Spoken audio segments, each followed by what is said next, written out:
नमस्कार। SDF live India में आपका स्वागत है और आपके साथ मैं हूं गौरव सिन्हा। लोकसभा चुनाव का नगाड़ा तो शायद मार्च के दूसरे सप्ताह में बजेगा, लेकिन चुनावी अखाड़ा अभी से तैयार होने लगा है और देश की तमाम राजनीतिक पार्टियां पहलवानी करने के लिए कमर कसने लगी है। हालांकि मार्च ही वह महीना होने वाला है जिसमें सभी पार्टियां मतदाताओं का नब्ज टटोलते हुए उन्हें अपने अपने पक्ष में गोलबंद करने के लिए जी तोड़ मेहनत करेगी। उसके बाद चुनाव के लिए समय भी बहुत कम रह जाएगा। बात अलग है कि पीएम नरेंद्र मोदी पहले से ही चुनावी तैयारी में लगे हैं और विभिन्न राज्यों में रैलियां कर लोगों को केंद्र सरकार की वर्तमान और संभावित योजनाओं की जानकारी देते हुए अपने पक्ष में गोलबंद करते आ रहे हैं। बात अगर बिहार की करें तो राहुल गांधी की भारत जोड़ो यात्रा बिहार की सीमा से निकलते ही राजद के युवराज तेजस्वी यादव की जन विश्वास यात्रा चरम पर है। नीतीश के 17 साल बनाम महागठबंधन सरकार के 17 माह की चर्चा कर तेजस्वी जनता की तालियां बटोर रहे हैं। नीतीश के पलटी मार पॉलिटिक्स से नाराज जनता तेजस्वी की बातों को गंभीरता से ले भी रही है और लोकसभा चुनाव से पहले इंडिया गठबंधन के पक्ष में माहौल भी बनता दिख रहा है। कह सकते हैं कि विपक्षी पार्टियों को एक मंच पर लाने के लिए जी तोड़ मेहनत करने वाले बिहार के मुखिया नीतीश कुमार प्रधानमंत्री या यूं कहें कि प्रधानमंत्री पद का उम्मीदवार बनने की मुराद पूरी होते नहीं देखकर वापस एनडीए में तो आ गए, लेकिन उनके भतीजे तेजस्वी ने बिहार में इंडिया गठबंधन की कमान संभाल ली है और उसमें नई जान फूंकने की कोशिश में लग गए हैं। तेजस्वी के नेतृत्व में इंडिया गठबंधन बिहार में मजबूत नजर आने लगा है। वैसे इसके पहले विकासशील इंसान पार्टी के सुप्रीमो पूर्व मंत्री मुकेश सहनी निषाद आरक्षण संकल्प यात्रा में भारी भीड़ जुटाकर और मल्लाह समाज के लोगों को इस बार के चुनाव में वोट नहीं बेचने का संकल्प दिलाकर अपनी ताकत का एहसास तमाम पार्टियों को करा चुके हैं। रैली, सभा और यात्रा में जुटी भीड़ वोट का पैमाना नहीं माना जाता है, इसीलिए यह तो नहीं कहा जा सकता है कि इस बार के लोकसभा चुनाव में जनता का मन मिजाज किस पार्टी और किस गठबंधन के पक्ष में कैसा रहेगा। लेकिन लगातार आ रहे सर्वे में नरेंद्र मोदी को तीसरी बार प्रधानमंत्री बनते दिखाया जा रहा है। पिछले लोकसभा चुनाव में बिहार की 40 सीटों में से एनडीए ने 39 सीटों पर कब्जा जमाया था। महागठबंधन में शामिल कांग्रेस को सिर्फ एक सीट पर विजयी मिली थी, जबकि आरजेडी का खाता तक नहीं खुला था। इसी तरह का परिणाम पाने की चाहत में बीजेपी ने एक बार फिर 28 जनवरी को नीतीश से हाथ तो मिला लिया, लेकिन बिना किसी ठोस रीजन और विजन के महागठबंधन को बाय बाय कर एनडीए में आने वाले नीतीश के लिए वर्तमान समय शायद राजनीति का सबसे कठिन दौर साबित हो रहा है। बीजेपी को भी लोकसभा चुनाव में घाटा नजर आ रहा है। नीतीश की पलटी मार पॉलिटिक्स के कारण एक तरफ जहां उनके वोट प्रतिशत में भारी कमी आई है, वहीं उनकी पार्टी के विधायकों और सांसदों पर उनकी पकड़ भी ढीली पड़ती जा रही है। स्थिति यह है कि प्रशासनिक पदाधिकारी और कुछ विधायकों की अनुशासनहीनता उनको मुंह चिढ़ा रही है, लेकिन वह चाहकर भी इसीलिए कुछ नहीं कह पा रहे हैं क्योंकि उन्हें अपनी पार्टी के टूटने और हाथ से सच्चा छीन जाने का भय सता रहा है। महागठबंधन की सरकार में स्पीकर बनाए गए अवध बिहारी चौधरी को हटाने और बहुमत साबित करने के नाम पर उन्हें जिस तरह की मुसीबत का सामना करना पड़ा, उसका दर्द उनके चेहरे पर साफ दिखाई पड़ रहा है। सदन में जिंदाबाद और मुर्दाबाद के बीच छलक आया उनका गुस्सा इस बात का प्रमाण है कि वह सहज तरीके से सरकार नहीं चला पा रहे हैं। सीएम नीतीश के आदेश को अनसुना करने वाले शिक्षा विभाग के एसीएस के पाठक के मामले को अगर कुछ देर के लिए दरकिनार भी कर दें तो विद्रोही तेवर अपना रखे उनके ही पार्टी के कुछ विधायकों ने नाक में दम जैसी स्थिति पैदा कर रखी है। ऐसे विद्रोही विधायकों का साथ सहयोगी पार्टी बीजेपी के कुछ विधायक तो दे ही रहे हैं। समय समय पर हम संरक्षक जीतन राम मांझी भी ऐसे ऐसे तीर छोड़ने से बाज नहीं आ रहे हैं जिससे सीएम नीतीश तो असहज हो ही जाते हैं। एनडीए की स्थिति भी डावाडोल नजर आने लगती है। नीतीश के बहुमत साबित करने से पहले जीतन राम मांझी अपनी पार्टी के लिए 2 मंत्री पद की मांग को लेकर आवाज बुलंद कर रहे थे और अब वह सीएम नीतीश का कर्जा चुका देने की बात कर रहे हैं। हिंदुस्तानी आवाम मोर्चा के पंचायत स्तरीय कार्यकर्ता सम्मेलन में जीतन राम मांझी ने यह कहकर बहुत बड़ा राजनीतिक संकेत दे दिया है कि सीएम नीतीश की कुर्सी बचाकर उन्होंने नीतीश कुमार का कर्ज चुका दिया है। बैनर में मांझी का बेटा बनेगा मुख्यमंत्री का स्लोगन बहुत कुछ कहने के लिए काफी है।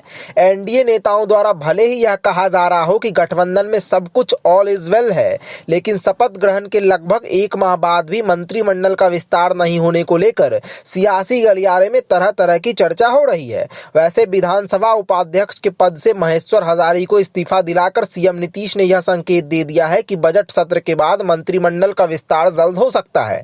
बीजेपी ने तो संभावित मंत्रियों का लिस्ट शायद फाइनल कर दिया है और शायद मुख्यमंत्री को सौंप भी दिया है, लेकिन सियासी जानकारों का कहना है कि इस बार मंत्रिमंडल का विस्तार करना सीएम नीतीश के लिए आसान नहीं होगा। पुराने लोगों को अगर एक बार फिर मंत्रिमंडल में जगह दी गई तो अवध बिहारी चौधरी के विरुद्ध लाए गए विश्वास प्रस्ताव पर मत बहुमत के पहले से विद्रोही तेवर दिखा रहे एनडीए के कई विधायक पाला बदलने के लिए मजबूर हो जाएंगे और अगर पुराने लोगों को मंत्रिमंडल से किनारा किया गया तो वह लोग भी ताक झांक कर सकते हैं। लालू तेजस्वी द्वारा दिया गया ऑफर ऐसे विधायकों के पास पहले से पड़ा है। महागठबंधन से हटने के बाद नीतीश को दी जाने वाली लोकसभा की 16 सीटों पर अपने आप को फिट समझते हुए एनडीए के कई विधायक ताक झांक कर रहे हैं। उन्हें बस वक्त का इंतजार है। यह बात अलग है कि बहुमत साबित करने के दौरान दगा देने की कोशिश करने वाले एनडीए के कई विधायकों की नकेल कसने में सीएम नीतीश सहित उनकी टीम के सदस्यों ने कोई कसर नहीं छोड़ी।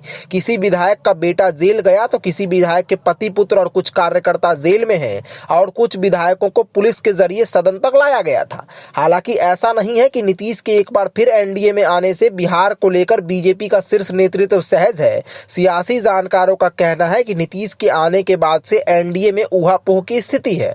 स्थिति का अंदाजा इसी बात से लगाया जा सकता है कि एनडीए में ना ही सीट शेयरिंग का फॉर्मूला तय हो पा रहा है और ना ही स्मूथली सरकार बनाने की रणनीति तय हो पा रही है।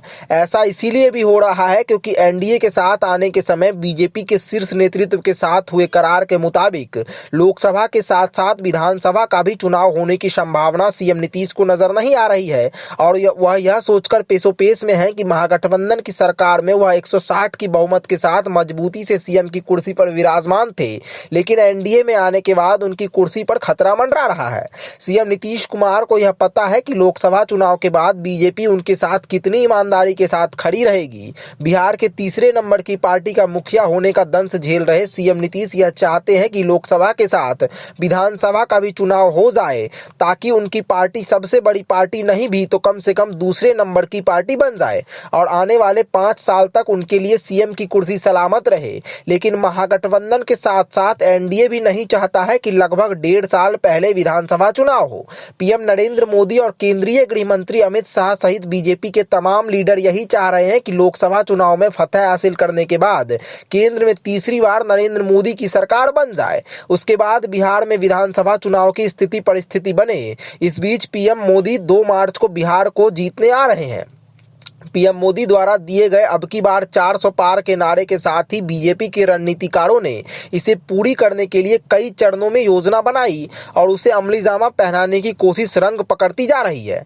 डिप्टी सीएम सम्राट चौधरी ने एक कार्यक्रम के दौरान ऐलान किया कि 2 मार्च को पीएम नरेंद्र मोदी बिहार आएंगे और उसी दिन से वैसे लोगों के लिए 5 लाख तक के निःशुल्क इलाज की व्यवस्था शुरू हो जाएगी जिन्हें 5 किलो तक मुफ्त अनाज मिलता है। एनडीए की सरकार बनने के बाद पहली बार बिहार आ रहे नरेंद्र मोदी आयुष्मान भारत योजना साथ ला रहे हैं। इस बीच खबर यह भी है कि पीएम मोदी अपने दौरे के दौरान अन्य कई तरह की सौगातें बिहार वासियों को देंगे। पीएम मोदी 2 मार्च को बिहार के लिए किस किस तरह की सौगात लेकर आएंगे यह तो देखने वाली बात होगी। लेकिन बिहार के पूर्व उप मुख्यमंत्री तेजस्वी यादव बजट सत्र को छोड़कर तमाम जिलों में जिस तरह माहौल टाइट कर रहे हैं और जन समर्थन जुटा रहे हैं उसे देखकर बीजेपी के रणनीतिकारों को भी लगने लगा है कि इस बार बिहार में 2019 जैसा प्रदर्शन कर पाना बहुत आसान नहीं होगा। पीएम मोदी की बिहार यात्रा के बाद पटना के गांधी मैदान में 3 मार्च को महागठबंधन द्वारा आयोजित जन विश्वास महारैली को कांग्रेस नेता राहुल गांधी, लालू प्रसाद यादव, तेजस्वी यादव, दीपांकर भट्टाचार्य, सीताराम येचुरी और डी राजा सहित कई अन्य दिग्गज संबोधित करेंगे। कहा जा रहा है कि इस महारैली में 10 लाख लोगों की भीड़ जुटेगी। महज 2 दिनों के अंदर एनडीए और इंडिया गठबंधन द्वारा आयोजित रैलियों में किसका पलड़ा भारी रहेगा और किन किन के संदेश का मतदाताओं पर कितना असर पड़ेगा, यह कहना तो बहुत मुश्किल है। लेकिन यह तय है कि नीतीश सरकार की बहुत अच्छी नजर नहीं आ रही सेहत के बीच बिहार में लोकसभा का चुनाव शायद रोमांचक होगा। बिहार के 45 विभागों को संभाल रहे मुख्यमंत्री सहित महज 9 मंत्री विभागीय जानकारी देने तक की स्थिति में नहीं है। ऐसे में बिहार के विकास की गाथा कहां तक जा सकेगी, यह सोचनीय विषय है। लगभग 1 माह बाद भी मंत्रिमंडल का विस्तार नहीं होने पर विपक्ष तरह तरह का सवाल उठा रहा है। वैसे तेजस्वी को यह लग गया है कि अपने मन के मुताबिक 18 वर्षों से बिहार की सत्ता हाँकते रहे नीतीश कुमार लोकसभा चुनाव के पहले या लोकसभा चुनाव के ठीक बाद विधानसभा भंग कर बिहार को चुनाव में ढकेल सकते हैं। संभावित स्थिति परिस्थिति को भांपते हुए ही वह लोकसभा से अधिक विधानसभा चुनाव की तैयारी कर रहे हैं। उन्हें पता है कि लोकसभा चुनाव में होने के लिए उनके पास कुछ नहीं है और विधानसभा चुनाव में पाने के लिए उनके पास बहुत कुछ है। महज 17 माह के महागठबंधन की सरकार में लाखों युवाओं को सरकारी नौकरियां दिलाकर और कई तरह की उपलब्धियां अर्जित कर उन्होंने अपने लिए जीत की कुंजी तो तैयार कर ही ली है और शायद यही कुंजी नीतीश कुमार की किस्मत बंद भी कर सकती है। अब देखना दिलचस्प होगा कि आगे आगे होता है क्या। एसडीएफ न्यूज़ ब्यूरो, धन्यवाद।